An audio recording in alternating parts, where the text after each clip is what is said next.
ओम शांति। 31 जुलाई 2026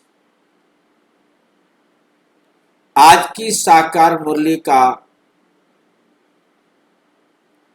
हम गहराई से मंथन करेंगे। प्रातः मुरली मंथन क्लास में प्रातः मुरली क्लास प्रतिदिन प्रातः 4 बजे शुरू करते हैं 8 बजे, जिसमें आप YouTube पर लाइव जुड़ सकते हैं।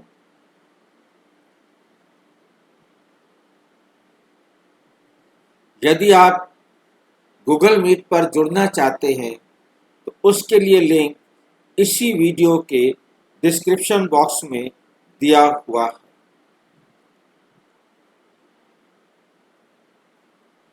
आप उसमें जुड़ सकते हैं।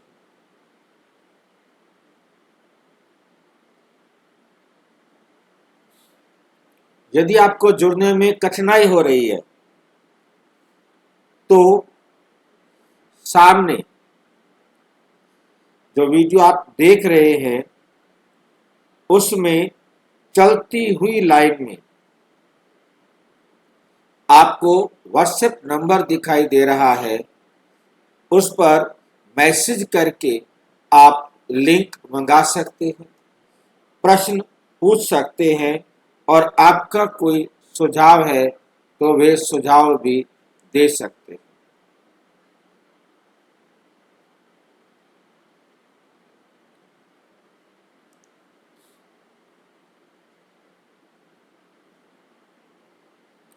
इससे भी अच्छा है कि उसके साथ आप देख रहे हैं www.brahmakumaris.bk शांति। यह हमारी वेबसाइट है। आप पूरा लिखेंगे ब्रह्मा कुमारीज BK ओम शांति।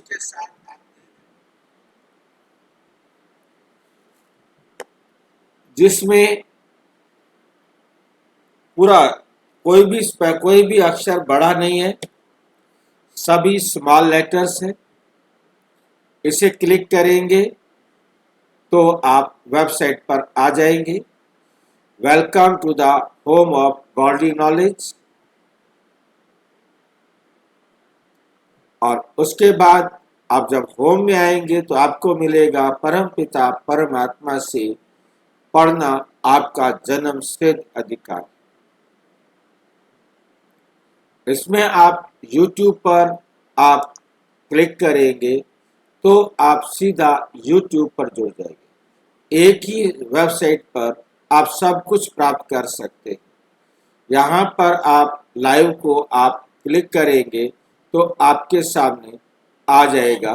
तुरंत आपके सामने आप लाइव जुड़ जाएंगे और उसके बाद नीचे हमारी अब तक की जितनी भी अपलोडेड वीडियोज है उनको आप देख सकते हैं।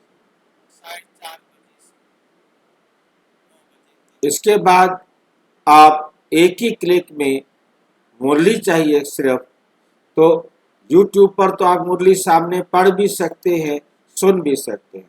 आप यदि सिर्फ मुरली पढ़ना चाहते हैं तो आप किसी भी भाषा में इस मुरली को पढ़ सकते हैं। एक ही क्लिक में आप वहां पहुंच जाएंगे। कहीं इधर उधर ढूंढने की जरूरत नहीं रहेगी। उससे ऑडियो सुनना चाहते हैं, ऑडियो भी सुन सकते हैं और आप 2-3 दिन आगे तक की मुरलियाँ ले सकते हैं। जैसे आज 31 तारीख है तो हम 3 तारीख तक की मुरलियाँ प्राप्त कर सकते हैं और पीछे की सारी हमारे पास है। जितना भी हम पीछे चलते जाएं, जितना पीछे चलते जाएंगे उतने तक हमको मिल जाएगी। अपनी भाषा में मुरली पढ़ने में जो आनंद आता है वो सभी समझ सकते हैं, इसका लाभ उठा सकते हैं। और उसके बाद हमने मुरली पढ़ ली, मुरली सुन ली, तो हमें उसको प्रश्न उत्तर बना करके एक फॉर्म भेजते हैं हम आपके पास। एक ही क्लिक पर वो फॉर्म भी आपका खुल जाता है, जिसमें आप मुरली के प्रश्न उत्तर द्वारा रिवीजन कर सकते हैं। हम जो क्वेश्चन आंसर पूछते हैं वो दो लैंग्वेज में होते हैं, हिंदी में भी और इंग्लिश में भी। जैसे राजयोग पर यह क्वेश्चन है, हिंदी में भी है और इंग्लिश में भी है। उत्तर में भी हिंदी और इंग्लिश दोनों ही प्रयोग किए जाते हैं।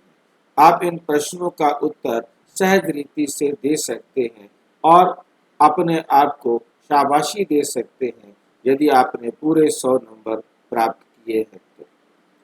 और यदि नहीं प्राप्त हुए तो कोई बात नहीं, दोबारा मुरली पढ़े, दोबारा आप उसे देखें तो आपको पता लग जाएगा कि मेरी कहाँ गलती है। और दिन में कितनी भी टाइम आप इसको देख चेक कर सकते हैं और उसके बाद ये सबके पास भेज सकते हैं ताकि वे भी इसका लाभ उठा सकें। और उसके बाद आप यदि लाइव जुड़ना चाहते हैं गूगल मीट पर तो उसके लिए यहाँ क्लिक करेंगे तो आप गेटिंग रेडी और रेडी टू ज्वाइन, बस अब आप क्लिक करेंगे तो आप जुड़ जाएंगे। इस प्रकार से आगे हमारे पास जितनी हमारी बुक्स बनी है वो यहाँ ले सकते हैं। ये प्लेलिस्ट बनी हुई है, आप प्लेलिस्ट में जा कर के किसी भी प्लेलिस्ट को खोलेंगे। यूट्यूब में आप वीडियो देखेंगे परंतु टेक्स्ट नहीं मिलता, परंतु यदि आप यहाँ से आप खोलते हैं तो आपको उसके साथ टेक्स्ट भी मिलेगा। टेक्स्ट का मतलब है लिखा हुआ भी मिलेगा, क्योंकि कई बार मुरली वीडियो सुनते सुनते जो बोल दिया वो निकल गया, अब उसके बाद फिर दोबारा उसको पीछे जाओ, आगे करो, पीछे करो, परंतु यहाँ आपको टेक्स्ट लिखा हुआ मिलेगा और आप उस टेक्स्ट से अपना पढ़ करके समझ सकते हैं। वीडियो सुन सकते हैं परंतु टेक्स्ट पढ़ भी सकते हैं, उसमें से कॉपी करके कहीं भेजना चाहें तो आप भेज भी सकते हैं। और उसके साथ हमारे पास ये सारे लिंक दिए हुए हैं। एक ये लिंक जरूरी है जो सबको मालूम होना चाहिए कि हमारा बाबा का घर मैं जहाँ खड़ा हूँ वहाँ से कहाँ है।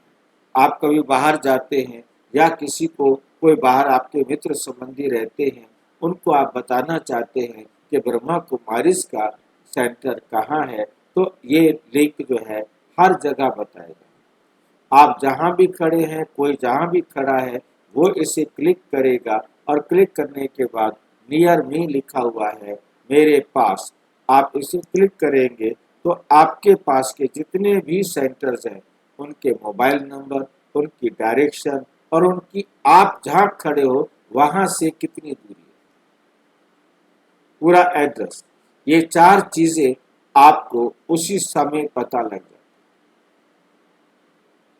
तो आपको जो नजदीक पड़ता हो आप वहां जा सकते हैं। ये सबसे अच्छा साधन है बाबा के घर तक पहुंचने का।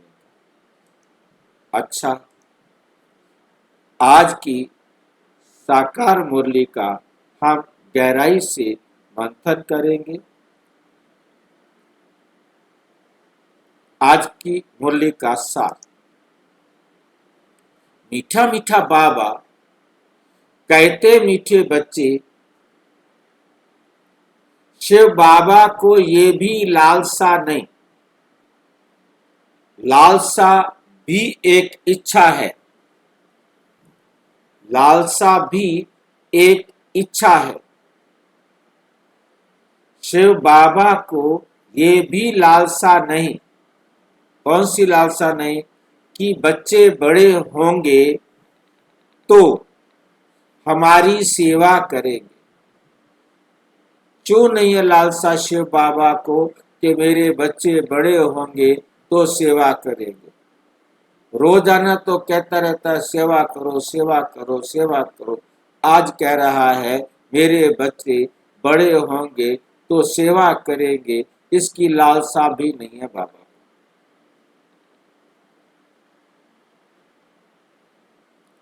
ये विरोधी बातें क्यों करते हैं बाबा? एक तरफ तो कहते हैं सेवा करो, एक तरफ कहते हैं मेरे को कोई लालसा नहीं है कि तुम सेवा करो, मेरी सेवा करो।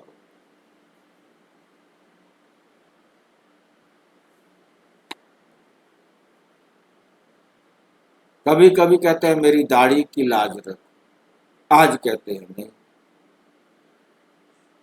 भाई जी वो आत्मा है, आत्मा कभी बूढ़ी जवान नहीं होती है। आत्मा, बूढ़ी जवान नहीं होती, ना बूढ़ी होती है ना अच्छा जवान अच्छा, होती है। बूढ़ी जवान, ना हाँ बूढ़ी जी। होती है और ना जवान होती है।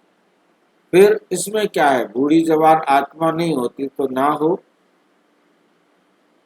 सेवा, शरीर से हरी कुछ नहीं होती है। सेवा तो करनी होती है ना, नहीं करनी।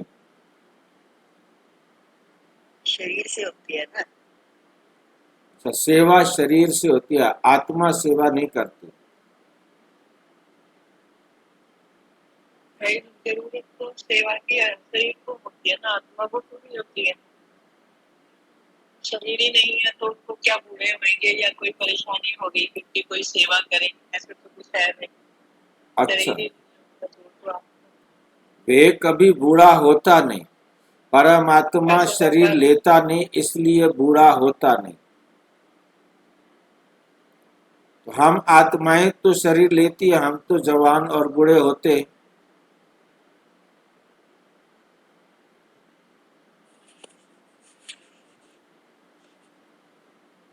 परंतु बाबा ये बातें हम शरीरों से नहीं कर रहे। बाबा ये बात केवल और केवल हम आत्मा से ही कर रहे। बाबा ये बात केवल और केवल हम आत्मा से ही कर रहे हैं।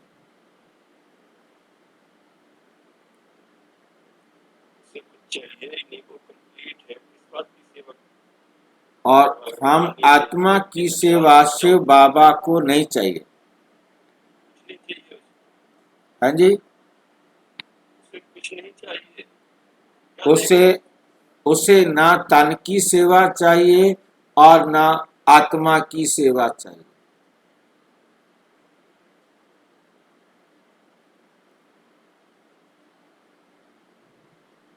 फिर ये सेवा करने के लिए हमें क्यों कहता है रोजाना सेवा करो सेवा करो, मेरे तुम क्या बोलते हैं कमीशन एजेंट बनो, जाओ फटाफट हमारा माल बेच के आओ, आत्माओं की सेवा करके आओ। याददाश्त खो गई ना भाई जी सबकी, तो स्मृति हो परम जाए, आत्मा सबको पता है संपूर्ण है, तो परम आत्मा कंप्लीट है, उसे कुछ चाहिए नहीं। परंतु जिन आत्माओं में अभाव आया है, कमी आई है, उन आत्माओं की सेवा करने के लिए बाबा कहते हैं। बाबा ये भी साथ में कहते, ये रिस्पॉन्सिबिलिटी मेरी है, ये रिस्पॉन्सिबिलिटी मेरी है, परंतु इस कार्य को पूरा करने के लिए सारे संसार की आत्माओं को पावन बनाने के लिए मेरी तुम मदद करो। ये तो कहते हैं ना, मेरे मददगार बनो। ये भी नहीं कहते भाई जी। ये भी नहीं कहते, कहते हैं भाई जी। कहते तो हैं, परंतु ये भगत मदद बच्चों तो से बाबा कहते नहीं हैं। कहते। ज्ञानी तो बच्चे तो अपने आप समझ गए हैं, भगत बच्चों को तो केवल समझा नहीं है, इसलिए उनको कह देते हैं। वास्तव में ये तो बाबा को पता है कि हर आत्मा अपने आप सुनेगी और करेगी। मेरा काम तो है समझाना, जिसको अपना भाग्य बनाना होगा, जैसे उसने आपको जिसको ये जगाया समझ है, में समझने आ के बाद जाएगा भी जगा। वो अपना भाग्य बनाएगी, और जिसको समझ में नहीं आएगा वो नहीं बनाएगी। जैसे सिंपल उसने सी आपको बात, जगाया, वो कहता सबको जगा दो आप। कौन हो, कहाँ भटक रहे हो? क्योंकि परमात्मा स्मृति कहते दिलाता है मैं कि तो हूँ निष्काम सेवाधारी। भाई जी आप जो कुछ भी बोल रहे हैं मेरे तक नहीं पहुंच रहा है। भाई जी बाबा कोई मदद, बाबा केवल आपको याद दिला रहा है कहाँ भटक रहे हो, केवल स्मृति दिलाता है, स्मृति दिलाता है। वो कहता बाकी को भी स्मृति दिलाओ, वो भटक रहे हैं इधर उधर, वो भी भूले हुए हैं। बाप जब ही, उन्हें आत्मा की स्मृति हो जाए, मैं आत्मा हूँ, अपने आप सेवा जरूर करनी पड़ेगी। बाबा मुरली शुरू करते हैं तो हर आत्मा को आत्मिक स्मृति में टिकाने का कार्य करते हैं। बाप है ही निष्काम सेवादारी, एक परमात्मा है जिसे किसी भी प्रकार की कोई इच्छा नहीं। बाकी दुनिया में जितने भी देहधारी हैं वो चाहें या ना चाहें, उन्होंने जो कुछ दिया या लिया है वो बराबर करना पड़ता है, क्योंकि ये कर्म क्षेत्र है और परमात्मा इस कर्म क्षेत्र का उपभोक्ता नहीं है। वो इस कर्म क्षेत्र पर आने के बाद भी परम धाम में रहता है, अर्थात आकर्ता कहते मुझे नहीं कहो, परंतु मैं अकर्ता हूं। मुझे अकर्ता नहीं कहो, परंतु मैं अकर्ता हूं। मैं तुम्हारी तरह कोई भी कर्म नहीं करता हूं, परंतु मैं तुम सबको ज्ञान देने का कार्य करता हूं। मैं इस संसार में आकर कोई भी स्थूल कार्य नहीं करता। भाई जी, हाँ जी, आ रही मेरी आवाज? आ गई। वो केवल इसकी यात्रा हो जाती ना, किसी की भूल जाता है कि मैं कौन हूँ। बस केवल बाबा इतना बताता है, उसको याद भर दिलाता है। और जैसे बाकी वो कहता है, बाकी को भी याद दिला दो, तुरंत दिला दिया तो बाकी को भी दिलाओ, इसके अलावा कुछ नहीं करता। सिर्फ ज्ञान देना, जो हम भूले हुए हैं वो हर कल्प आकर हमें याद दिलाते हैं और उसके बाद बाबा कोई काम नहीं करता, ना तो किसी को सहयोग देता है और ना ही किसी का असहयोगी बनता है। वो सर्व को केवल एक ही सहयोग देता है, ज्ञान। अब कुछ आत्माएं डायरेक्ट परमात्मा से ये सहयोग प्राप्त करते हैं, कुछ इनडायरेक्ट भी करते हैं। हर एक आत्मा का यूनिक पार्ट है, क्योंकि वो सब कर्म क्षेत्र पर आई हैं और वो यूनिक है। और जो आ गए हैं वो सारे के सारे, मतलब टॉप टू बॉटम तक सभी आत्माएं कर्म करती हैं और कार्मिक अकाउंट बनाती हैं और घर जाने से पहले कार्मिक अकाउंट सेटल करके बराबर करके जाती हैं, ताकि अगले कल्प में फिर उसी प्रकार से आ सके। प्रश्न, भोलानाथ शिव बाबा हम सब बच्चों को का बहुत बड़ा ग्राहक है। भोलानाथ बाबा हम सब बच्चों का बहुत बड़ा ग्राहक है, कैसे? उत्तर, बाबा कहते मैं इतना भोला ग्राहक हूं जो तुम्हारी सब पुरानी चीजें खरीद कर लेता।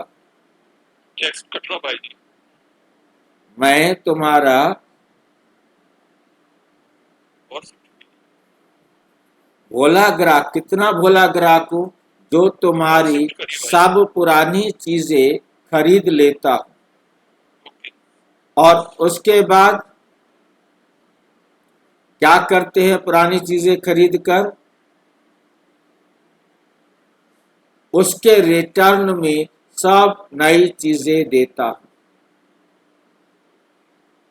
ये केवल भक्त बच्चे खुश हो जाएंगे कि लेना और देना करता है, परंतु परमात्मा लेना देना कुछ नहीं करता।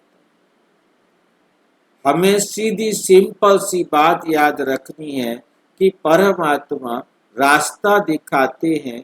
हम परमात्म डायरेक्शन पर चलकर जितना अपनी बुराइयों का त्याग करेंगे, उस जगह पर अच्छे गुण आ जाएंगे। या दूसरी भाषा में कहें, जितना अपने जीवन में अच्छे गुणों को धारण करेंगे, ऑटोमेटिक हमारे जीवन से अवगुण निकल जाएंगे। गुणों की स्थापना और अवगुणों का निकलना, ये जो है ये हमारा नियम है, क्योंकि दोनों में से एक रहेंगे, या गुण रहेंगे या अवगुण रहेंगे। अब हमको गुण चाहिए तो गुणों को धारण करो तो अवगुण निकल जाएंगे। बहुत सिंपल सा तरीका है, क्योंकि दोनों इकट्ठे नहीं हो सकते। दोनों इकट्ठे होंगे तो आधे गुण आधे अवगुण, उनको हम मतलब आधा अधूरा कहेंगे ना, पूरा नहीं। मतलब या तो अवगुणी सत्युग होता है तो हम एकदम सर्व गुणों से संपन्न होते हैं, और जब कलयुग होता है तो हम अवगुणों से संपन्न होते हैं।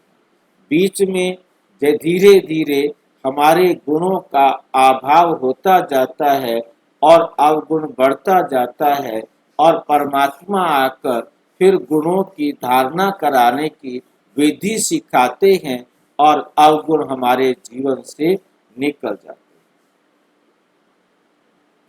परमात्मा आकर हम सबका कार्मिक अकाउंट सेटल करने की मतलब एक वंडरफुल विधि सिखाते हैं, निश्चिंत बनाते हैं कि बच्चे अकाउंट बराबर हो रहा है। टेंशन फ्री होकर अपने आप को खुश रखो, शक्तिशाली बनाओ, क्योंकि जितना खुश रहेंगे उतना तंदुरुस्त रहेंगे। बाकी बाबा ना लेता है और ना देता है, ये बात सिर्फ हम समझ सकते हैं। भगत बच्चों को समझाना मुश्किल है, क्योंकि उनकी आदत बनी हुई है लेने की, कि भगवान आएंगे और हमारे जीवन में सुख देंगे, पैसे देंगे। वही तो धन दौलत देता है, वही तो बच्चे देता है, वही तो दुनिया के सुख देता है, वही तो नौकरी लगाता है, वही तो हमारे सारे काम धंधे करता है।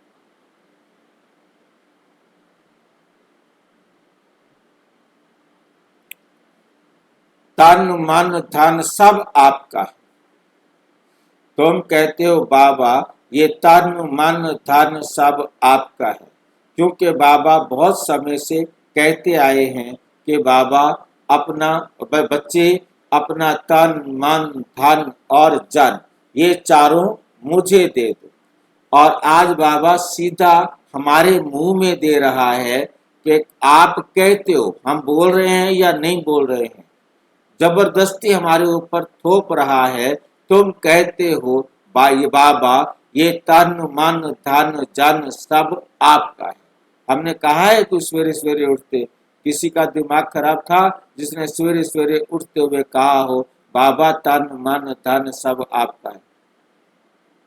सवेरे से हाँ जी, किसी ने कहा है क्या? भक्ति में कहा है। नहीं, अब तो नहीं, आज तो नहीं कहा ना। और ये हमें जबरदस्ती हमारे मुंह से हमारी बात जैसे कि हमने कहा हो, सुन लिया हो इसने। अब भक्ति में किसी जन्म में हमने कह दिया होगा, गलती हो गई होगी, आज तो हमने कोई गलती नहीं की ना।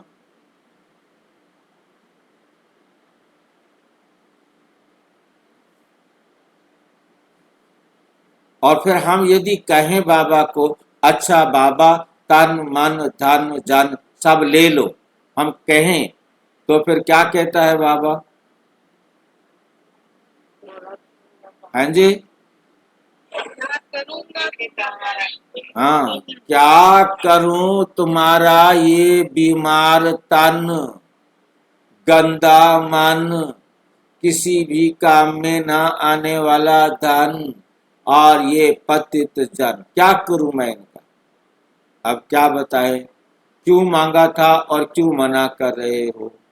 अब कौन कहे, चित्त भी बाबा की और पट भी बाबा की।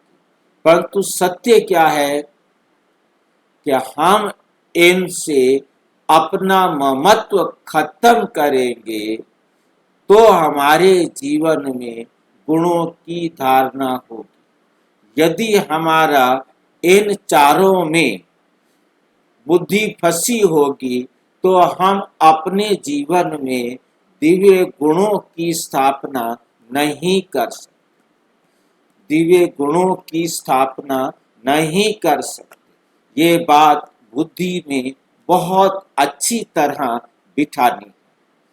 बाबा को न तन मन धन जन चाहिए और ना वो लेगा। सिर्फ इस बात से समझना है, ये बात फाइनल समझ लेनी है कि ये बाबा को नहीं चाहिए, परंतु इनको हमें छोड़ना। क्योंकि भक्ति मार्ग में एक दान की भावना रहती है, दान कर दिया, अब हम उसे ले नहीं सकते, दान की हुई चीज वापस नहीं ले सकते।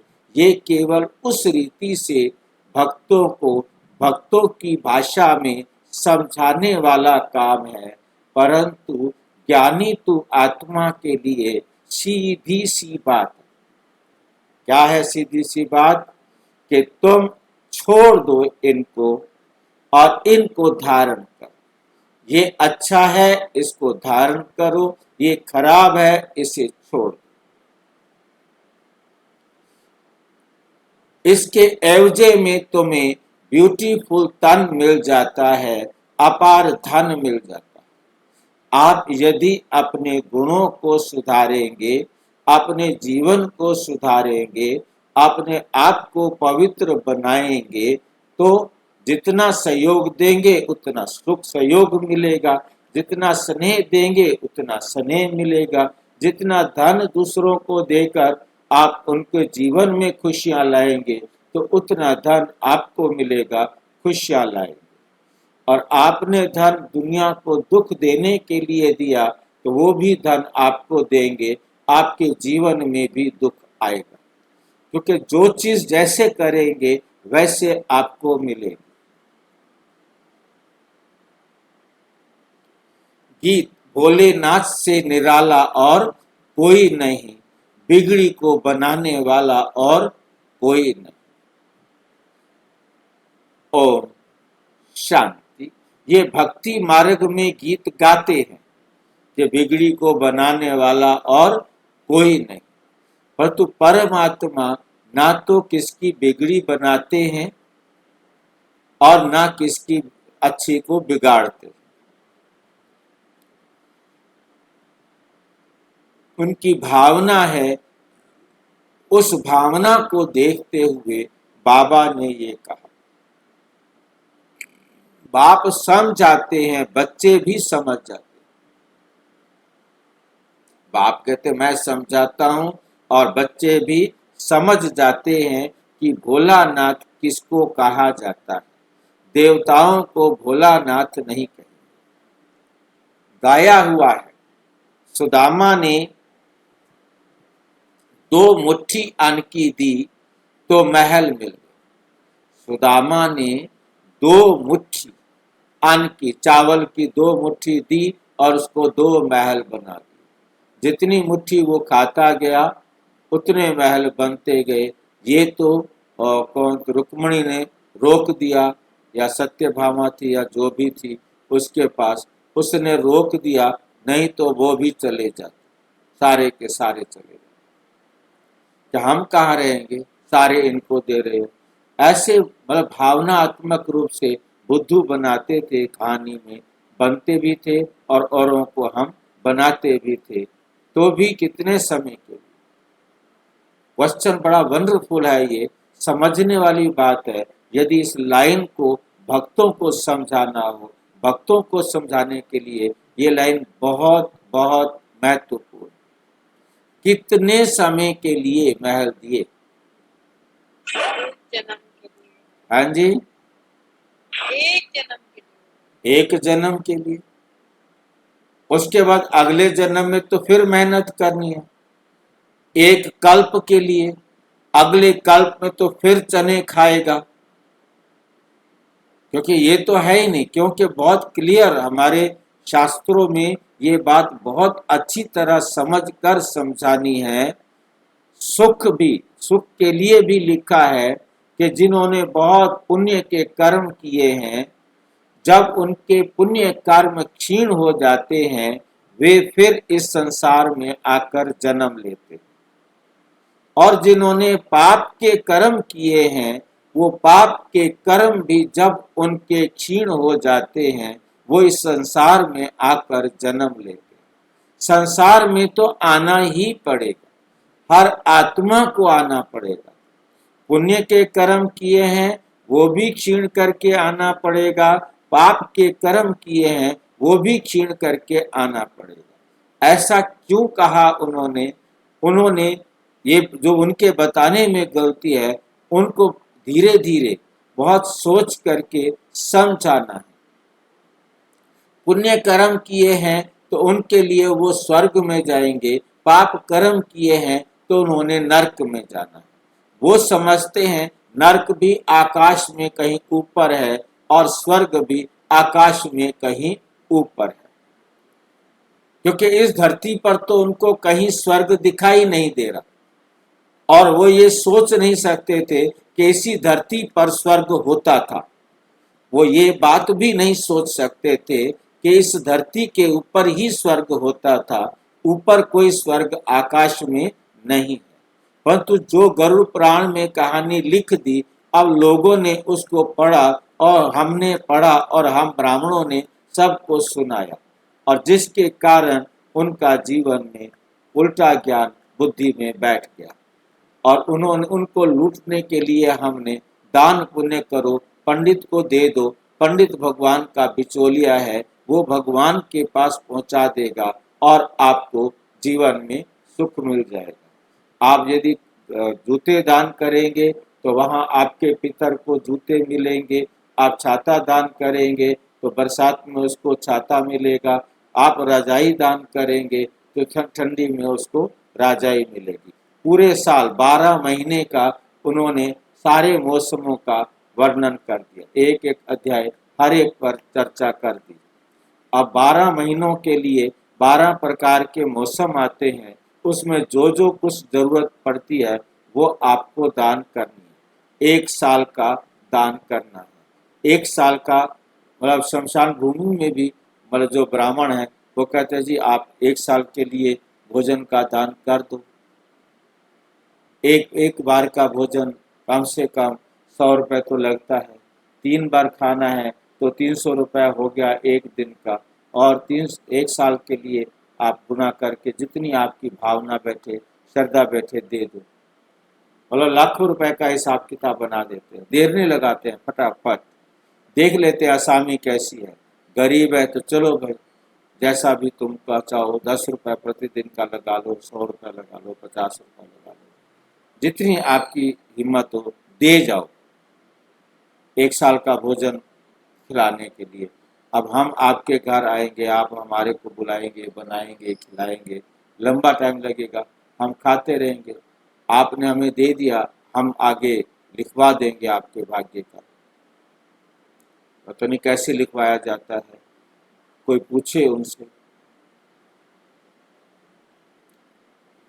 तो बाबा कहते 21 जन्म के लिए अब बच्चे समझते हैं कि बाप आकर भारतवासियों को बरोबर हीरे जवाहरों के महल दे।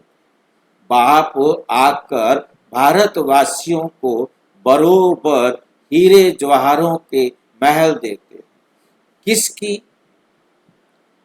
एवज में देते हैं? बच्चे कहते हैं बाबा ये तन मन धन सब आपका, आपका ही दिया हुआ है, ये सब आपका है और आपका ही दिया हुआ है। किसको बच्चा पैदा हुआ तो कहते हैं भगवान ने दिया है, धन के लिए भी कहते हैं भगवान ने दिया है। कि कहने वाले कौन है? आत्मा। भगवान अर्थात बाप ने दिया है। बाप कहते हैं सब कुछ तुमको अब देना होगा, मेरे से लिया था तो अब मेरे को दे दो। तुम्हारी भाषा में बात करते हैं, भक्तों की भाषा में बात करते हैं। उसके एवज में हम तुमको ब्यूटीफुल तन ट्रांसफर कर देंगे।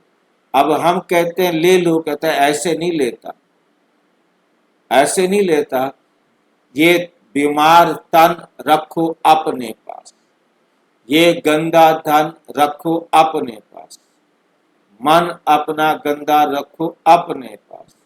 ये जन भी छोड़ने नहीं है, इन जन के साथ रहो, इस परिवार के साथ रहो, परंतु हर एक्ट मेरी डायरेक्शन पर अप्लाई करो। जैसे मैं कहता हूं वैसे तुम करो। धन को खर्च करना है तो मेरे से पूछो, क्योंकि मेरा धन है। ये तन मेरा है, इस तन को क्या खिलाना है तो मेरे से पूछो। और इस मन के अंदर कौन सा संकल्प आएगा ये मेरे से पूछो। ये जन, इनके साथ कैसे व्यवहार करना है वो मेरे से पूछो। जैसे मैं कहता हूं वैसे तुम करो। अल्टीमेटली बात यह है कि मेरी श्रीमत पर चलने से ही तुम्हारा कल्याण है। बाकी ये धन तन मन ये मुझे देना नहीं है, मैं क्या करूंगा।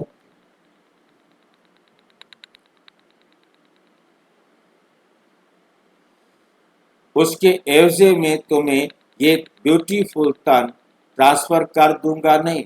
ये अपना जितना करोगे उतना अपने आप आपको मिल जाएगा। वो भी जिन आत्माओं को जितना धन का सहयोग देंगे वो आत्माएं आपको धन का सहयोग देने के निमित्त बनेंगी।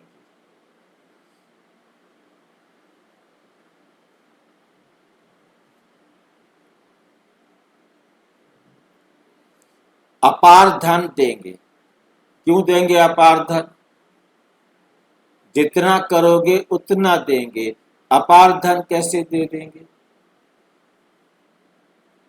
मतलब मिल सकता है, ले सकते हो, सकते में आ जाएगा, देंगे नहीं। वो भी हर एक आत्मा नंबरवार पुरुषार्थ करेगी उतना मिलेगा। आगे कह दिया, लेकिन किसको देंगे? जरूर बच्चों को ही देंगे। बच्चे कैसे बनते हैं? जो कहना मानते हैं। जो कहना ना माने वो लगे बच्चे, और जो कहना माने वो सगे बच्चे। बांट दिए बच्चे भी फटाफट बांट देता है। लौकिक बाप से अल्पकाल के लिए, लौकिक बाप से अल्पकाल के लिए धन मिला है, और बेहद के बाप से बेहद का वर्षा देंगे। बाप समझाते हैं ज्ञान और भक्ति में रात दिन का फर्क है। भक्ति में अल्पकाल के लिए मिलता है। धन है तो सुख है। धन के बिगर मनुष्य कितने दुखी होते हैं। बच्चे जानते हैं बाबा हमको अथाह धन देते हैं, बाबा हमको अथाह धन देते हैं, इसलिए खुशी होती है। सुख धाम में तो सुख की कोई कमी नहीं। हर एक को अपनी अपनी राजधानी है। उसको कहा जाता है पवित्र गृहस्थ आश्रम। तो बाप कितना भोला है। क्या लेते हैं और क्या देते हैं, लेते क्या हैं और देते क्या हैं। कितना अच्छा ग्राहक है बाप। यूं भी बाप बच्चों को तो बाप ग्राहक ही है। बच्चा पैदा होता है, पैदा हुआ और सारी मिल्कियत उनकी है। वे होते हैं हद के ग्राहक, और ये है बेहद का भोलानाथ। ये शिव बाबा क्या है? बेहद का भोलानाथ। बेहद के बच्चों का ग्राहक। बाप कहते हैं मैं परम धाम से आया हूँ, पुराना सब कुछ तुमसे लेकर नई दुनिया में तुमको सब कुछ देता हूँ। इसलिए दाता कहा जाता है। दाता भी इन जैसा, दाता भी इन जैसा और कोई नहीं। निष्काम सेवा करते हैं। बाप कहते हैं मैं निष्कामी हूँ, मेरे को कोई भी लालसा नहीं। ऐसे तो नहीं कहता हूँ कि बच्चों का काम है बूढ़े बाप की संभाल करना, क्योंकि हमने तुम्हारी संभाल की है। नहीं, ये कायदा होता है बाप बूढ़ा हो तो बच्चे उनकी संभाल करें। कायदा है, बाप बूढ़ा हो तो बच्चे उनकी संभाल करें। यह बाप तो कभी बूढ़ा होता ही नहीं, सदैव जवान है, आत्मा कभी बूढ़ी नहीं होती। यह तो जानते हो, यह तो जानते हो। लौकिक बाप बच्चों में उम्मीद रखते हैं कि हम बूढ़ा होगा तो बच्चे हमारी सेवा करेंगे। फल सब कुछ बच्चों को देते हैं, फिर भी सेवा तो होती है।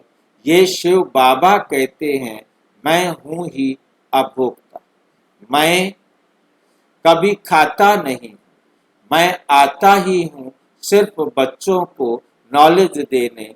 सुप्रीम रूहों को बैठ समझाते, रूह ही सुनती है हर एक बात, रूह करती है संस्कार भी रूह ले जाती है। जिसके आधार पर शरीर मिलता है, यहाँ मनुष्यों की अनेक मतें। कोई कहते हैं रूह परमात्मा ही ठहरा, कोई कहते हैं रूह परमात्मा ही ठहरा, आत्मा ही परमात्मा है। रूह परमात्मा ठहरा मतलब आत्मा ही परमात्मा है। उनको कुछ भी लेप छेप नहीं लगता, आत्मा निर्लेप कह देते हैं। अगर आत्मा निर्लेप है, अगर आत्मा निर्लेप है होती है तो क्या क्यों कहते हो पाप आत्मा? यदि दुनिया वाले कहें कि आत्मा तो निर्लेप है तो उनको कहो, अच्छा तो फिर तुम ये क्यों कहते हो पाप आत्मा, पुण्य आत्मा, दुष्ट आत्मा, महान आत्मा, धर्म आत्मा, देव आत्मा? अगर आत्मा निर्लेप है तो कहा जाए पाप शरीर, पुण्य शरीर, धर्म शरीर, महान शरीर, ऐसा तो नहीं बोलते हो। शरीर को तो ये टाइटल नहीं दिया जाता, क्योंकि शरीर ना पाप कर्म करता है ना पुण्य कर्म करता है, कर्म करने वाली आत्मा है। इसलिए आप ऐसा भी नहीं कहते। अभी तुम जानते हो कि सभी आत्माओं का रूहानी बाप हम रूहों को पढ़ा रहे हैं। इस शरीर द्वारा आत्मा को बुलाते भी है ना, कहते हैं हमारे बाप की आत्मा आई। टेस्ट किया। हाँ जी, पाप पुण्य करती है आत्मा, थोड़ा आवाज तेज करो भाई जी। पाप पुण्य करती है आत्मा, पाप भी आत्मा करती है और पुण्य भी आत्मा करती है, शरीर नहीं करती। कार्मिक अकाउंट कर रहा है ना, वो तो अपना हिसाब किताब बराबर करना है। देखिए वो बात बिल्कुल अलग बात है, ये एक अलग बात है। चाहे वो पाप के कर्म हो चाहे पुण्य के कर्म हो, करती आत्मा है, शरीर नहीं करता। यहाँ जो बाबा समझ, दृष्टि दोष हो गया ना भाई जी, हाँ जी, दृष्टि दोष हो गया ना ये तो। वो समझाने की युक्तियां हैं, वो अलग युक्ति है, अलग जगह पर है। यहाँ पर बाबा ये समझाना चाह रहा है कि तुम आत्मा हो और आत्मा परमात्मा नहीं है। यहाँ जो बाबा समझाना चाह रहा है वो ये समझाना चाह रहा है कि दुनिया वाले कह देते हैं आत्मा सो परमात्मा, जैसे परमात्मा पर कोई लेप नहीं होता, परमात्मा पर कोई पाप और पुण्य का नाम नहीं लिख लगता, ऐसे हम आत्मा भी निर्लेप हैं। दोषी कौन है? कहते हैं ये शरीर। और कुछ लोगों ने यहाँ पर आपको कबीरपंथी ऐसे कुछ मिलेंगे, उन्होंने यहाँ पर एक सूक्ष्म शरीर को लिया है। कहते कर्म जो है सूक्ष्म शरीर भोगता है, ये शरीर भी नहीं भोगता और आत्मा भी नहीं भोगता। वो उनका उनका जो, हाँ जी, भाई जी, तो आत्मा अच्छे या बुरे कर्म क्यों करती है? थोड़ा सा आवाज तेज करो भाई। आत्मा अच्छे या बुरे कर्म क्यों करती है? आत्मा अच्छे और बुरे कर्म क्यों करती है। वो बात भाई साहब कह रहे थे कि कार्मिक अकाउंट के हिसाब से उस आत्मा का 5000 साल का जो रिकॉर्डिंग है वो करना है, नहीं, उसके अनुसार उसको चलना होता है अपनी रिकॉर्डिंग के हिसाब से। वो भाई साहब वाली बात है, वो प्रश्न भाई साहब का है। परंतु यहाँ जो आज बात हो रही है, आज बाबा जो हमें समझा रहे हैं वो ये समझा रहे हैं कि तुम आत्मा हो, तुम आत्मा ही पतित कर्म करती हो, तुम आत्मा ही पावन कर्म करती हो, क्योंकि आपकी रिकॉर्डिंग है ये, और परमात्मा की रिकॉर्डिंग में ये नहीं है। इसलिए आत्मा अलग है और परमात्मा अलग है। परमात्मा अलग, कार्मिक अकाउंट तो परमात्मा का कार्मिक अकाउंट अलग है ना। मेन बात है कि यूनिक है ना। हम एक आत्मा दूसरी आत्मा से नहीं मिल सकते, तो हम आत्मा परमात्मा के साथ भी तो नहीं मिल सकते ना। हमारी तुलना परमात्मा के साथ भी नहीं हो सकती।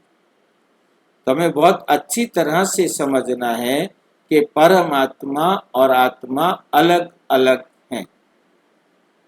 भाई जी अभी आपने 3 तरह के क्या बताए, सूक्ष्म तन, आगे क्या बोला? और 3 तरह के आपने बताया ना कि आत्मा है, एक स्थूल तन है, एक सूक्ष्म तन है, लाइट। ये जो है ना, अब आप जो है ना किसी दूसरी दुनिया में चले गए हो। बात सिर्फ मैंने ये इसलिए लिया था, स्थूल तन, सूक्ष्म तन और क्या कहते हैं आत्मा, वो इसलिए लिया था कि आपको कुछ इस प्रकार के विचारधारा वाले लोग मिलेंगे, उनके साथ जब आप चर्चा करेंगे कि आत्मा जो है वो अलग है, परमात्मा अलग है, वो आपको ऐसा तर्क देंगे कि पाप पाप कर्म पाप आत्मा ये गलती से कहते हैं, यानी वास्तव में कहना चाहिए पाप सूक्ष्म शरीर, वो ये कहते हैं पुण्य सूक्ष्म शरीर। कर्म आत्मा नहीं करता, कर्म शरीर नहीं करता, स्थूल शरीर नहीं करता। उन्होंने क्योंकि मैं ऐसे लोगों से मिला हूँ, तो वो एक तीसरा रास्ता बीच में निकाल कर बैठे हैं कि जो पाप कर्म या पुण्य कर्म होते हैं उनका दुख व सुख सूक्ष्म शरीर भोगता है, ये शरीर नहीं भोगता। क्योंकि मैंने कहा देखो, एक आत्मा ने बहुत पाप किए हैं, बहुत पाप किए हैं, अब उसे मारा जा रहा है, पीटा जा रहा है, कष्ट तो शरीर को होगा। बोले नहीं, शरीर को नहीं होता, ये सूक्ष्म शरीर को होता है। आत्मा को नहीं होता, ये सूक्ष्म शरीर को होता है। वो मतलब इंग्लिश में क्या बोलेंगे? आवाज नहीं आ रही मेरे को आपकी। सूक्ष्म और स्थूल को इंग्लिश में क्या बोलेंगे? सटल और फिजिकल।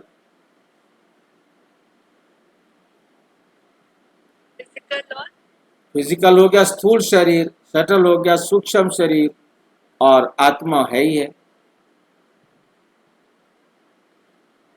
सटल वर्ड बोलते हैं सूक्ष्म संसार को। हाँ जी।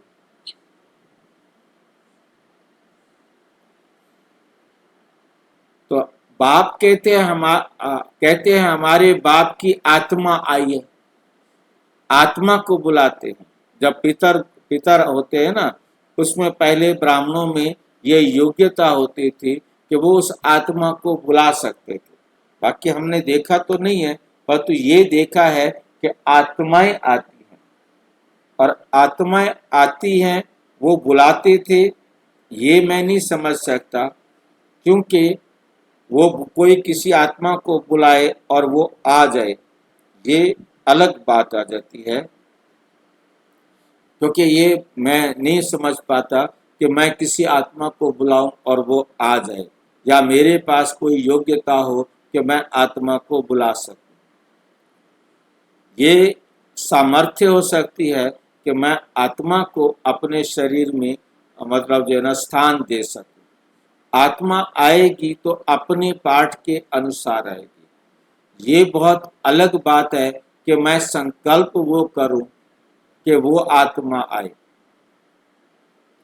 और उस आत्मा का पार्ट हो तो वो आएगी, क्योंकि दोनों में से एक जो है ना नहीं हो सकता।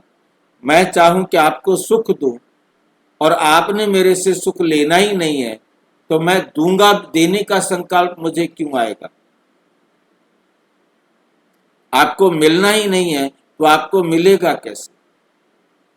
मैं दूंगा कैसे, आपको मिलेगा कैसे? तो दोनों बातों का बहुत ही क्लियर रिलेशन होता है कि मेरे को संकल्प आए वही जो आपने मुझे देना है, और जो चाहे वो सुख हो तो चाहे वो दुख हो। ये बहुत कर्मों की गुह्य गति है। तो इसके अंदर मतलब आज जैसे बाबा कहते हैं आत्मा को बुलाते भी है ना, मतलब पहले ब्राह्मण होते थे वो आत्मा को बुलाते थे, आत्मा उनमें आती थी और वो फिर उनको बात करती थी। जैसे मतलब परमात्मा आकर दादी के तन से हमें मुरली सुनाते, परमात्मा कहते मैं अपने समय से पहले नहीं आता हूँ, तुम चाहे कितना भी बुलाते हो। मैं ड्रामा अनुसार निश्चित समय पर ही आता हूँ। जब परमात्मा ड्रामा अनुसार निश्चित समय पर आता है तो कोई भी आत्मा अपने निश्चित समय पर ही आती है, और ये तय हो गया कि निश्चित समय पर आप आत्मा परम धाम से शिफ्ट करेंगी, या यहाँ है चाहे यहाँ पर किसी शरीर में है, आप उधर सोए हुए हैं तो वहाँ से शिफ्ट करेंगे यहाँ और अपना पार्ट बजाएंगे और वापस अपने शरीर में पहुँच जाएंगे, क्योंकि आत्मा को कहीं भी शिफ्ट करने में नो टाइम, कोई टाइम नहीं लगता।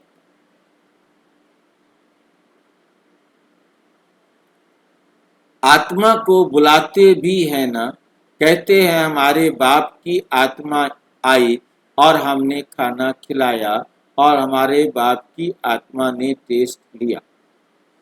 आत्मा ही टेस्ट लेती है, बाप तो ऐसा नहीं कहेंगे, वो तो अभोक्ता है। तो मैं तो अभोक्ता हूँ, मैं तो ऐसे नहीं कहूँगा कि मैं ब्रह्मा के तन में आया और मैंने टेस्ट लिया, ये चीज मीठी है, ये चीज खट्टी है। नहीं, ये मुझे मालूम है,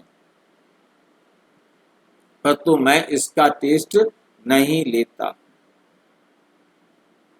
आत्मा आती है, कहाँ तो विराजमान होती होगी, वे आत्मा आएगी, आकर के कहीं तो बैठेगी ना, तो कहाँ बैठेगी?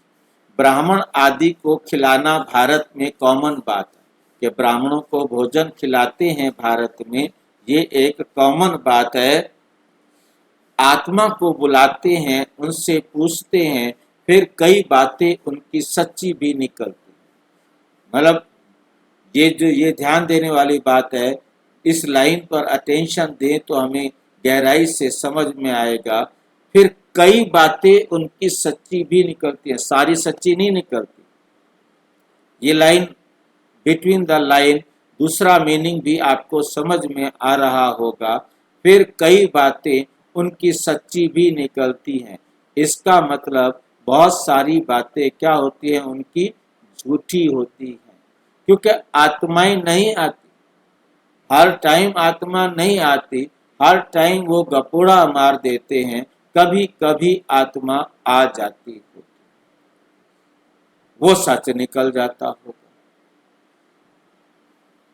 ठीक है कि नहीं?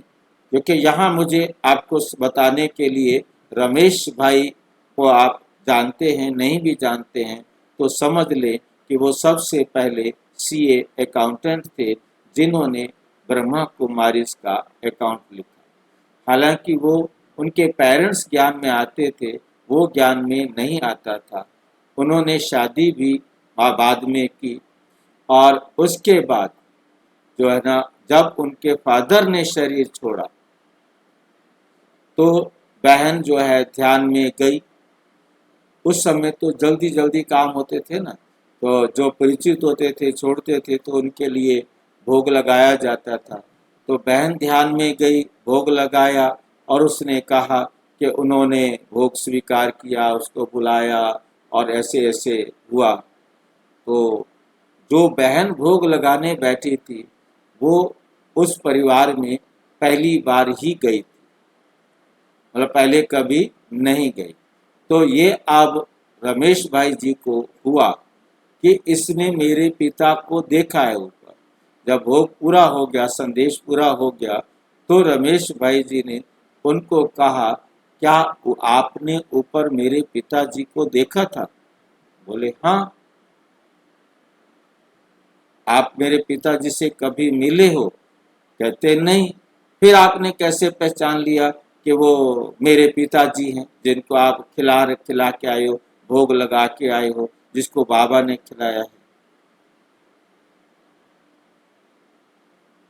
कैसे पहचाना? तो उन्होंने कहा कि जिसको मैंने देखा था, आपके पास कोई फोटो हो तो मुझे दिखाओ, तो मैं बता दूंगी कि इसको मैंने देखा था। तो वो एक ग्रुप फोटो लेकर के आए और आकर के उनको दिखाया और उस बहन ने पहचाना कि ये वाले थे। तब उसको यकीन हुआ कि वाकई में ऊपर बाबा मेरे पिताजी की आत्मा आई होगी। मतलब इससे पहले, क्योंकि वो एक स्टूडेंट और लॉ का स्टूडेंट, सीए, तर्क बुद्धि, और वो किसी बात को बिना उसके सबूत के एक्सेप्ट नहीं करेगा। उसके बाद उन्होंने इस ज्ञान को गहराई से समझना शुरू किया। मतलब ये कि आती है आत्मा। अब यदि कोई कहे कि नहीं आती है तो ये मानने वाली बात नहीं। अब कुछ बहनें जो जाती ही नहीं, जिनमें जाने की योग्यता ही नहीं, वो यहाँ बैठे ही उन कहानियों को सुना हुआ है, सैकड़ों कहानियों को सुना हुआ है, थोड़ा बहुत कहानी को मोड़ गोल मोल करके सुना देती हैं। बाबा ने बुलाया, उसको ऐसे किया, ऐसे किया, ऐसे किया। तो सारी सच्ची नहीं है, सारी बहनें सच्ची नहीं है। मतलब ये बात जो है ना बहुत अच्छी तरह है। ये भी ब्राह्मण है ना, अब भी ब्राह्मण सारे सच्चे नहीं हैं। तो उस समय सत्संगम पर इस समय जो ब्राह्मण हैं, जिनको भोग खिलाते हैं, जिनको पितर बुलाते हैं, वो भी सारे सच्ची बातें नहीं बताते, वो भी गपोड़े बताते। फिर कई बातें उनकी सच्ची भी निकलती हैं। ये पित्र आदि खिलाना, ये भी ड्रामा में नोट है। इसमें कोई वंडर नहीं खाना चाहिए। बाप नट शेल में बताते हैं, बाप नट शेल में बताते हैं, ड्रामा के राज को बताते हैं। डिटेल तो इतनी ड्रामा की समझानी दे नहीं सकते, मतलब विस्तार से कितना बैठकर आपको समझाएं। एक एक की समझानी में ही वर्ष लग जाए। तुम बच्चों को बड़ी सहज शिक्षा मिलती है, गाते भी हैं, हे पतित पावन आओ, आकर हमको पावन बनाओ। उनका नाम ही है पतित पावन। ब्रह्मा, विष्णु, शंकर को पतित पावन नहीं कह सकते, बाप को ही पतित पावन लिबरेटर कहते हैं। दुख अशांति, दुख हरता, सुख करता भी उनको कहा जाता है। वे है निराकार। शिव के मंदिर में जाकर देखो, वहां लिंग रखा है, जरूर चैतन्य था, तब तो पूजा करते हैं। ये देवता भी चैतन्य थे, तब तो उनकी महिमा, नेहरू चैतन्य में था, तब तो उनका फोटो निकाल महिमा करते हैं। कोई अच्छा काम करके जाते हैं तो उनका जड़ चित्र बनाए महिमा करते हैं, पवित्र की ही पूजा करते हैं। कोई भी मनुष्य की पूजा नहीं कर सकते। विकार से पैदा होते हैं ना, तो उनकी पूजा नहीं हो सकती। पूजा देवताओं की होती है जो सदैव पवित्र रहते हैं। तुम जानते हो, बाप आया था, फिर अब संगम पर आया है स्वर्ग की स्थापना करने, फिर द्वापर से रावण राज्य शुरू होगा। रावण राज्य शुरू होने से झट शिव का मंदिर बनाते हैं। अभी तो चैतन्य में है, नॉलेज सुना रहे हैं, चैतन्य में है, नॉलेज सुना रहे हैं, सत्य है, चैतन्य है, उनकी ही महिमा गाते, उनकी ही महिमा गाते हैं। निराकार को शरीर तो चाहिए, निराकार को शरीर तो चाहिए ना, तो बाप ही आकर विश्व को हेवन बनाते। उस हेवन में राज्य करने के लिए तुम पुरुषार्थ कर रहे हो, स्वर्गवासी तुम बन रहे हो। निराकार परम पिता परम आत्मा ज्ञान का सागर है, परंतु सुनाए कैसे? कहते हैं मैं इस शरीर में आया हूँ, मेरा ड्रामा में ये पार्ट है, मैं प्रकृति का आधार लेता हूँ। ये जो पहले नंबर का है, इनके लिए बहुत जन्मों के अंत में मैं आकर प्रवेश करता हूँ और इनका नाम ब्रह्मा रखता हूँ। पहले ये सब भट्ठी में थे तो बहुतों को नाम दिए थे, परंतु बहुतों ने फिर छोड़ दिया, इसलिए नाम रखने से क्या फायदा। तुम वे नाम देखो तो वंडर खाओ। एक ही साथ सब इकट्ठे कितने रमणीक नाम आए। संदेशी नाम ले आते थे, वे लिस्ट भी जरूर रखनी चाहिए। सन्यासी भी जब सन्यास करते हैं तो उनका भी नाम बदल जाता है, घर बार छोड़ देते हैं। तुम छोड़ते नहीं हो, तुम ब्रह्मा के आकर बनते हो, शिव के तो हो ही, तुम आत्मा ही हो। बाप दादा सन्यासियों का ऐसे नहीं होता है, भल नाम बदलते हैं परंतु बाप दादा नहीं मिलता, उनको सिर्फ गुरु मिलता है। उनको क्या मिलता है? सिर्फ गुरु मिलता है।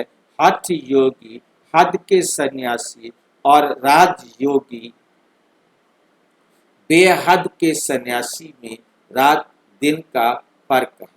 गाया भी जाता है ज्ञान भक्ति और वैराग्य, ज्ञान भक्ति और वैराग्य। उनको भी वैराग्य है, परंतु उनको है घर बार से वैराग्य, और तुमको सारी दुनिया से वैराग्य है। उनको पता ही नहीं कि सृष्टि बदलती है, तुम्हारा है बेहद का वैराग्य। ये सृष्टि खलास होनी है, तुम्हारे लिए नई दुनिया बन रही है, वहां जाना है, परंतु पावन होने बिगर तो वहां जा नहीं सकते। दिल में जचता है बरोबर नई दुनिया में देवी देवताओं का राज्य था, जो बाप अब स्थापन करते हैं, जो बाप अब स्थापन करते हैं। तुम जानते हो शिव बाबा को याद करने से हम पुण्य आत्मा बन जाएंगे। बड़ा सहज, परंतु याद भूल जाती है।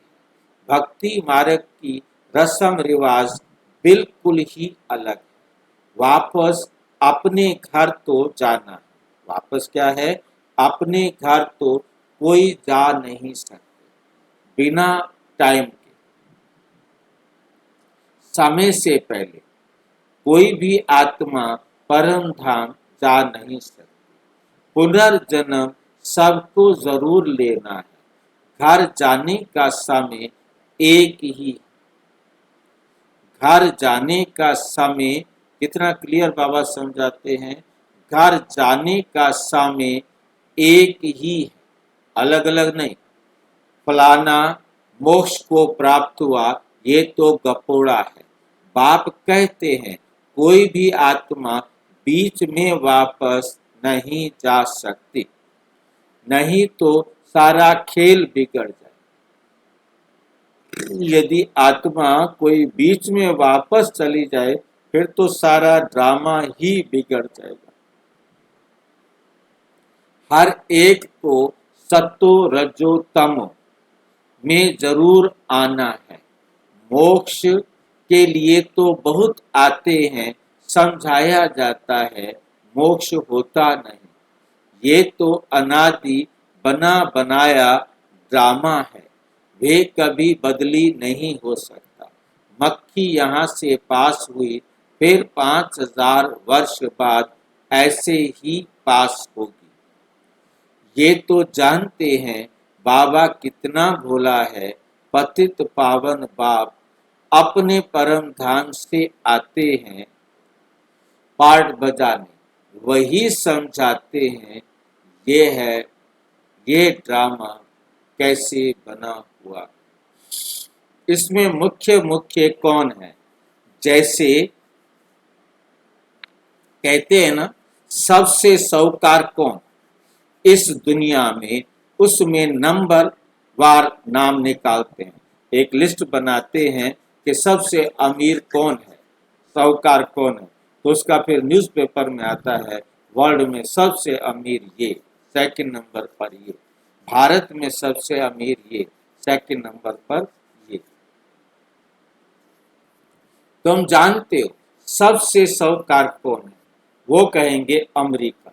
परंतु तुम जानते हो स्वर्ग में सबसे साहूकार ये लक्ष्मी नारायण बनते हो। तुम पुरुषार्थ करते हो भविष्य के लिए, सबसे बड़ा साहूकार बनने के लिए ये रेस है। इन लक्ष्मी नारायण जैसा साहूकार कोई होगा?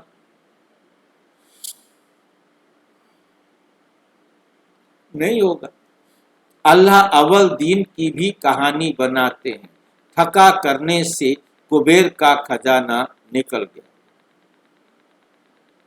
थका करना मतलब जैसे जादू मंत्र करते हैं ना, कुछ ना कुछ किसी चीज को टच करेंगे, ये लकड़ी लगाई और दरवाजा खुल गया, तो ऐसे ही ठका करेंगे और वो खजाना सामने आ जाएगा।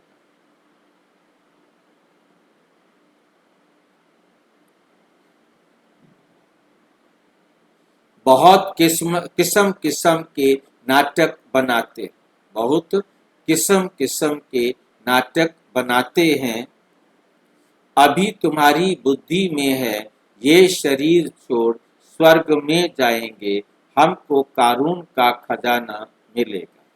बाप कहते हैं मुझे याद करने से माया एकदम भाग जाएगी। बाप को याद नहीं करते तो माया फिर तंग करती है। कहते हैं बाबा हमको माया के तूफान बहुत आते हैं। अच्छा, बाप को बहुत प्यार से याद करो तो तूफान उड़ जाएंगे। बाकी नाटक आदि बैठ बनाए, बात है कुछ भी नहीं, बात है कुछ भी नहीं। बाप कितना सहज बताते हैं, सिर्फ बाप को याद करो तो तुम्हारे में जो अलाए है वे निकल जाएगी। तुम्हारे में जो अलाए है, खोट है, कमी है, वो निकल जाएगी। अच्छा,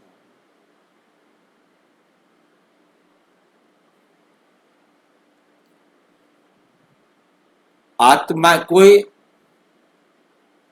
वे निकल जाएगी और कोई तकलीफ नहीं देते। आत्मा जो पवित्र सच्चा सोना थी वही अब झूठी बन गई है, फिर सच्ची बनेगी।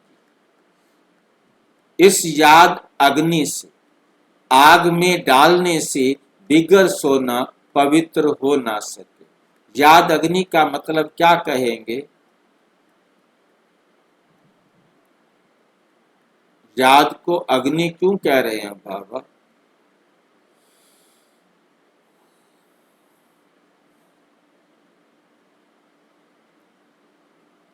भाई जी, जिसका सारा कहना मानना, जिसका सारा कहना मानना, जो बोले वही करना। और कौन बताएगा? याद से विकर्म विनाश होता है। फिर से बोलो, क्या कहा? याद से विकर्म विनाश होता है। और कोई बताओ। बात अग्नि का कोई जिक्र ही नहीं आ रहा। भाई जी, आपने तो वैसे ये एग्जाम्पल बताया था कि जब किसी को किसी से प्यार होता है तो अग्नि, बोलते हैं उसकी आग लगी है। हाँ, तो आग लगी का क्या मतलब होता है? चीज है, गलत चीज है। आग लगने का क्या मतलब बताया था? जब निरंतर, जब हम निरंतर। को आग का मतलब है निरंतर। उसे आग नहीं कहते थोड़ी सी देर जली फिर बुझ गई, फिर थोड़ी देर जली फिर बुझ गई, वो कोई आग हुई? आग तो होती है निरंतर चलती रहे तब भस्म होती है। अब आप चाहो सब्जी बना रहे हो, थोड़ी देर आग जलाओ बुझा दो, फिर थोड़ी देर आग जलाओ फिर बुझा दो, वो बनेगी क्या सब्जी? निरंतर आग जलेगी, आग जलती रहेगी तो बनेगी ना।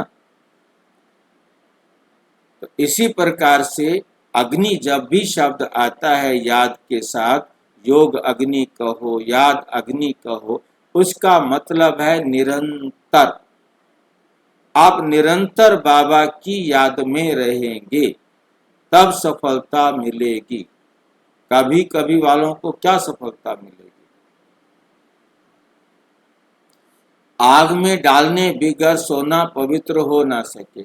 अब सोने को आग में डालें, थोड़ी देर जलाएं, थोड़ी देर बुझा दें, थोड़ी देर जलाएं, वो सोना पिघलेगा ही नहीं, पवित्र होगा ही नहीं।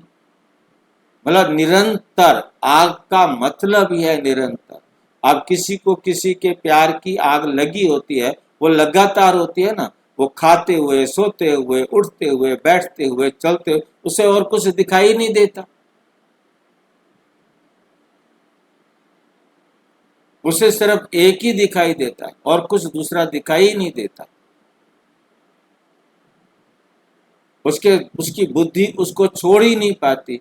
वो लगातार निरंतर पागल हो जाते हैं एकदम। रास्ते में कोई रुकावट बने तो उसका मर्डर तक कर देते हैं, इतना उनके ऊपर एक जुनून सा सवार हो जाता है। भाई जी, हाँ जी, मेल्टिंग पॉइंट होता ना एक, हाँ जी। मेल्टिंग पॉइंट होता ना एक, थोड़ा सा मोबाइल दूर है आपसे। मेल्टिंग पॉइंट समझते आप? मेल्टिंग पॉइंट समझते हैं? आवाज ही नहीं आ रही, पॉइंट पॉइंट कुछ समझ में आ रहा है। मेल्टिंग पॉइंट, भाई जी, melting point, melting point, melting point, बिल्कुल हर एक चीज का मेल्टिंग पॉइंट अलग अलग होता है। इसी प्रकार फ्रीजिंग पॉइंट भी सबका अलग अलग होता है। शुद्ध करने के लिए वो लेवल तक चाहिए अग्नि। आग में डालने बिगर सोना पवित्र हो ना सके, तो इसको भी योग अग्नि कहते हैं। याद की बात, वो लोग तो अनेक प्रकार के हठ योग करते हैं, वह हठ योग सिखलाते हैं। तुमको तो बाप कहते हैं, उठते बैठते याद करो। आसन आदि कहाँ तक तुम लगाएंगे? ये तो चलते फिरते काम करते याद में रहना है। भल बीमार हो तो यहाँ लेट कर भी बाप को याद कर सकते हो। शिव बाबा को याद करो और चक्र फिराओ। बस उन्होंने फिर लिखा है, गंगा का तट हो, अमृत मुख में हो, गंगा के किनारे हो तो गंगा जल ही मिलता है। इसलिए मनुष्य हरिद्वार में जाकर बैठते हैं। बाप तो कहते हैं तुम कहाँ भी बैठो, भल बीमार हो, सिर्फ मुझ एक बाप को याद करो। स्वदर्शन चक्र फिराते रहो। अब गंगा के किनारे बैठना, का विश्वनाथ, काशी विश्वनाथ में जाकर बैठना, उससे गंगा के किनारे बेशक बैठे हो, परंतु उस पानी के पीने से आपको मुक्ति या जीवन मुक्ति मिलने वाली नहीं। इस ज्ञान अमृत से मिलेगा पानी के अमृत से नहीं। तब प्राण तन से निकले, ये प्रैक्टिस करनी पड़े, यह प्रैक्टिस करनी पड़े। वो भी ज्ञान को जितना ढूंढेंगे, हाँ जी, उस भक्ति मार्ग की बातों में और इस ज्ञान मार्ग की बातों में कितना रात दिन का फर्क है। खुद भक्ति और ज्ञान मिला के बैठा है और फिर मिला के कह रहा है देखो ज्ञान में और भक्ति में रात दिन का फर्क है। बाप की याद से तुम स्वर्ग के मालिक बन जाएंगे। वे तो लड़ाई वालों को कहते हैं जो युद्ध के मैदान में मरेगा वो स्वर्ग में जाएगा। वास्तव में युद्ध यही है। उन्होंने कौरवों और पांडवों को का लश्कर दिखाया है। महाभारत लड़ाई हुई, फिर क्या हुआ? रिजल्ट कुछ भी नहीं, बिल्कुल ही घोर अंधियारा है, कुछ भी समझते नहीं, इसलिए अज्ञान अंधियारा कहा जाता है। बाप फिर रोशनी करने आए हैं, उनको ज्ञान का सागर नॉलेजफुल कहा जाता है।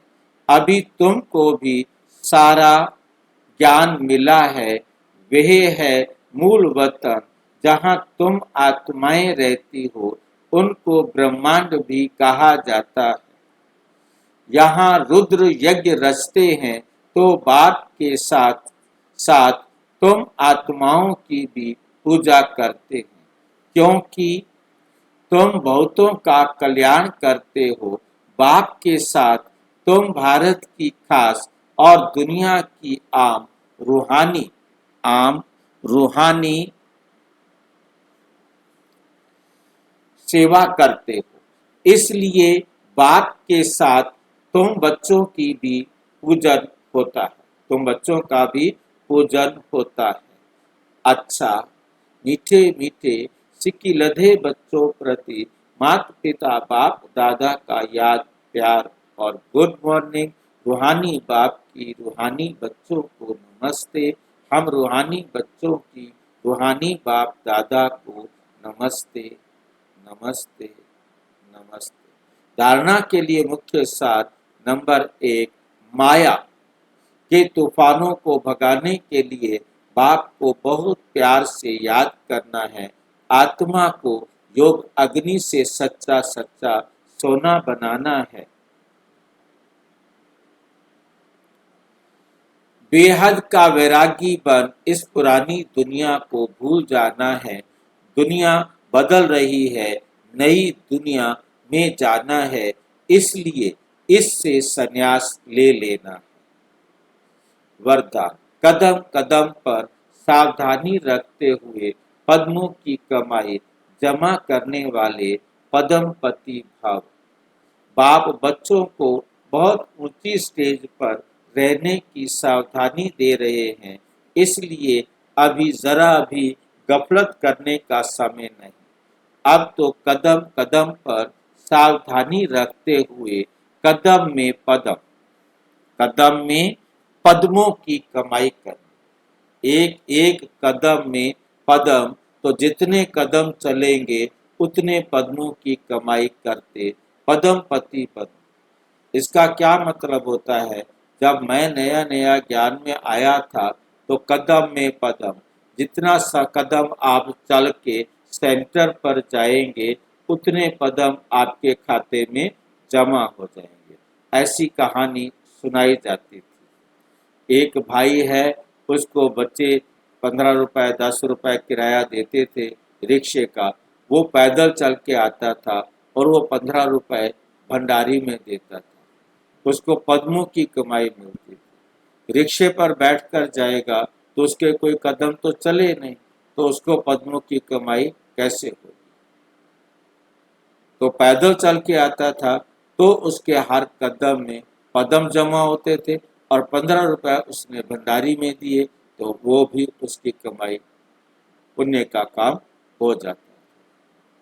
फिर जब मैं क्लास कराता था तो जहाँ वो एक बहन वहाँ रहती थी, मैंने कहा इसका तो कोई पद्म जमा होगा ही नहीं, ये तो यहीं से इस कमरे से निकल कर यहाँ बैठ जाती है। तुम जितनी दूर से आते हो तुम्हारे कदमों में कमाई होती है, तुम जितने कदम चलते हो कमाई होती है। मैं भी ऐसे समझाता था। अब ठीक कौन करेगा इसको? अब इसका सही अर्थ कौन बताएगा? यहाँ कदमों की कमाई माना बाबा के श्वासोश्वास बाबा की श्रीमत पे चलना।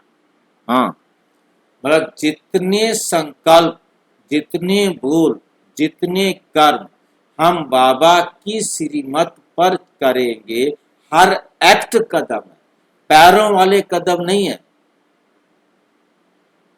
हमारा हर एक सारा दिन हम कितना करते हैं, चाहे परिवार में किसी को देखना हो, किसी से बोलना हो, हमारा उठना हो, हमारा चलना, हर एक्शन बाबा की श्रीमत के अनुसार हो रहा है तो पद्मों का जमा हो रहा है, और यदि मन मत परमत पर हो रहा है उतने पद्मों का घाटा हो रहा है,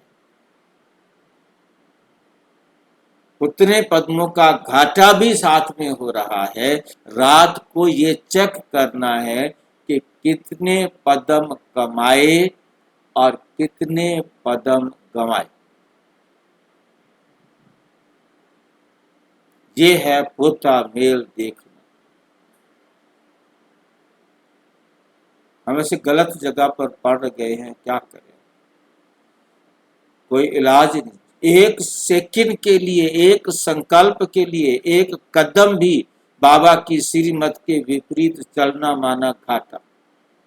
जुल्म है कि नहीं है? ऐसा कानून बनाना चाहिए था क्या?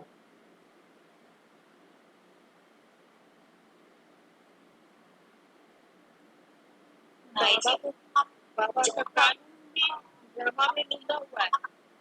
भाई जी, जब हम कोई कर्म करते हैं, उन कर्मों से जब किसी को सुख मिलता है तो पद्मों की कमाई होती है, ऐसा नहीं है?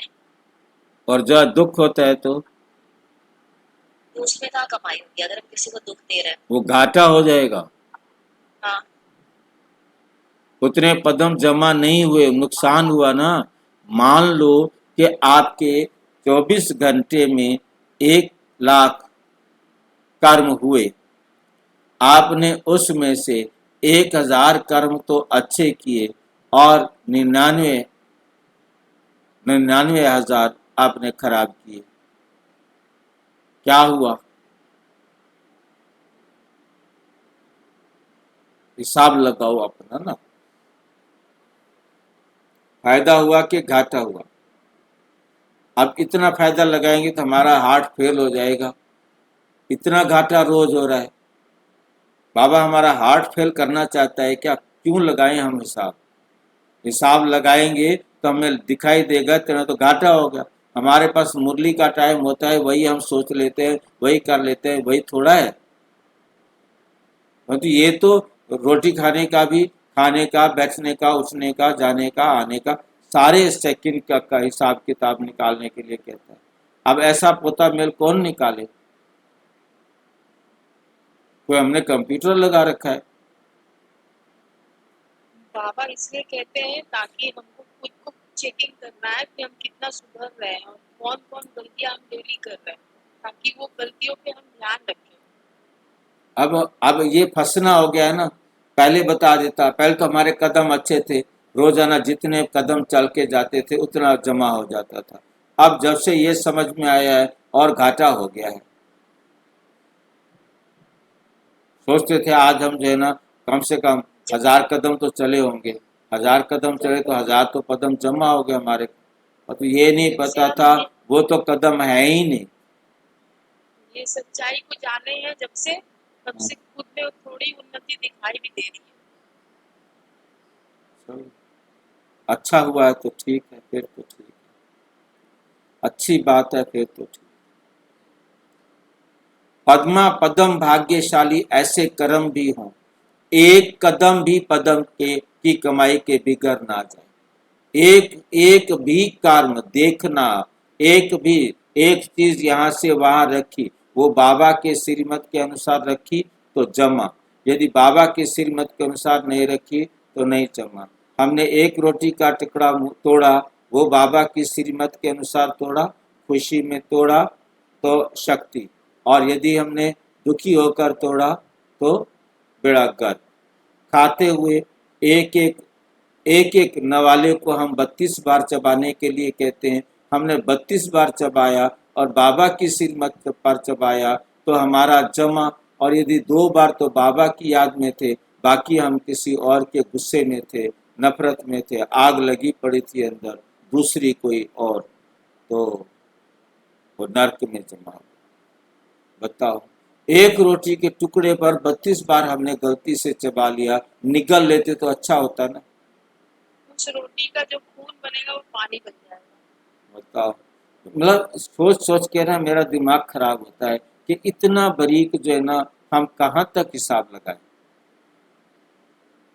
बहुत टेढ़ा काम। इतना सोचने का टाइम कहाँ मिलता है। कहते निकालो, हर 1 घंटे बाद चेक कर लो, हर 10 मिनट बाद चेक कर दो। मैं को मना कर रखा है, जब टाइम मिले तब चेक करो।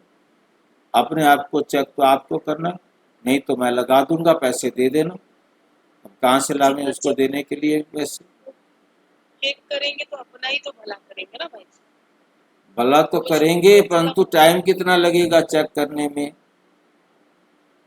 अगर हम वो डेली वो भी वो चेकिंग भी बाबा की श्रीमत के अनुसार होनी चाहिए। कहीं आपने अपनी मत से चेक किया तो बेड़ा गर्क हो जाएगा। ये भी साथ में मुसीबत। कारण भी बाबा की याद में करो, चेक भी बाबा की याद में करो।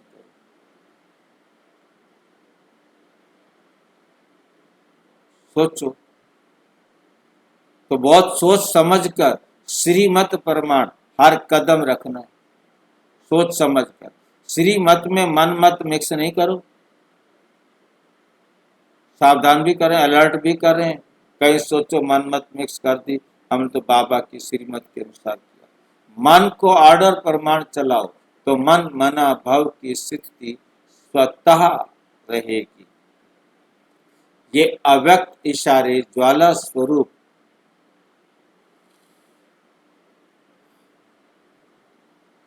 स्थिति में रहे, ज्वाला स्वरूप स्थिति में रहे, शक्तिशाली याद का अनुभव करो। निरंतर बाबा की याद में रहे, शक्तिशाली याद का अनुभव करो। याद को शक्तिशाली बनाने के लिए विस्तार में जाते सार की स्थिति का अभ्यास काम ना हो जाए। विस्तार में सार भूल ना कर। खाओ पियो सेवा करो, लेकिन न्यारेपन की नहीं, न्यारे होने का पन नहीं भूलो। साधना अर्थात शक्तिशाली याद, निरंतर बाप की याद।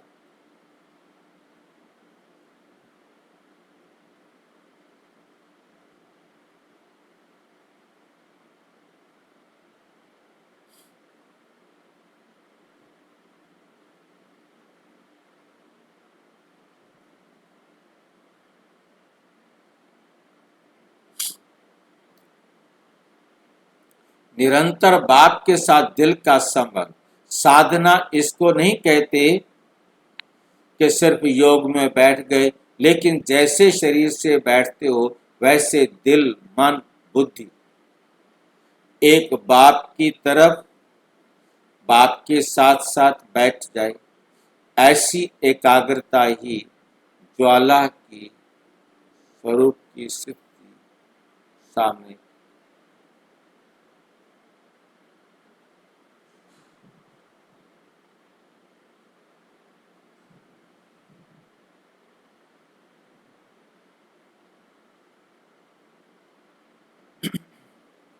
ऐसी एकाग्रता ज्वाला ही प्रज्वलित करे, ज्वाला को प्रज्वलित करेगी। अच्छा, निरंतर ज्वाला चाहिए। ओम शांति। और प्रजापिता विस्तार से जानने के लिए प्रजापिता ब्रह्मा कुमारी ईश्वरीय विश्वविद्यालय के किसी भी सेवा केंद्र पर संपर्क करें।